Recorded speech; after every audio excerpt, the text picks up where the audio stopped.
PM Modi ने हाल ही में समान नागरिक संहिता की वकालत करके नया सियासी विवाद खड़ा कर दिया है। कई विपक्षी नेताओं ने इसका विरोध किया है और यूसीसी का मुद्दा खड़े करने की टाइमिंग पर सवाल उठाए हैं। वहीं अब आरएसएस ने भी बीजेपी के रुख पर सवाल किया है। क्या है पूरी खबर, देखते हैं ये रिपोर्ट। मोदी सरकार यूनिफॉर्म सिविल कोड लाने की तैयारी में है। इस पर बहस छिड़ गई है। विपक्षी दल इसे अल्पसंख्यकों और आदिवासियों के अधिकारों के खिलाफ मान रहे हैं।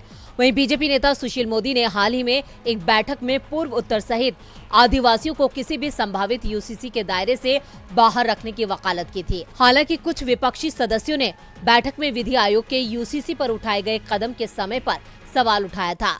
अब संघ से जुड़े संगठन वनवासी कल्याण आश्रम ने भी आदिवासी हितों को लेकर यूसीसी पर सवाल खड़े किए हैं।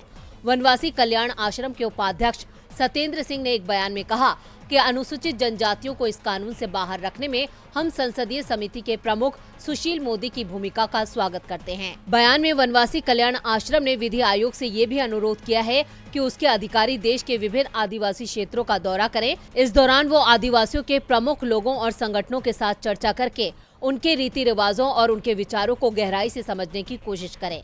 साथ ही विधि आयोग से यूसीसी पर अपनी रिपोर्ट सौंपने में हड़बड़ी न करने का आग्रह भी किया है।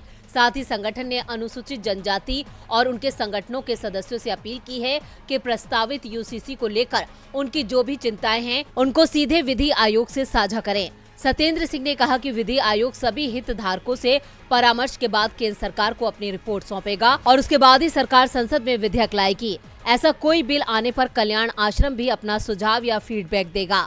संघ के संगठन के इस रुख से साफ है कि यूसीसी पर अब बीजेपी की राह आसान नहीं होगी।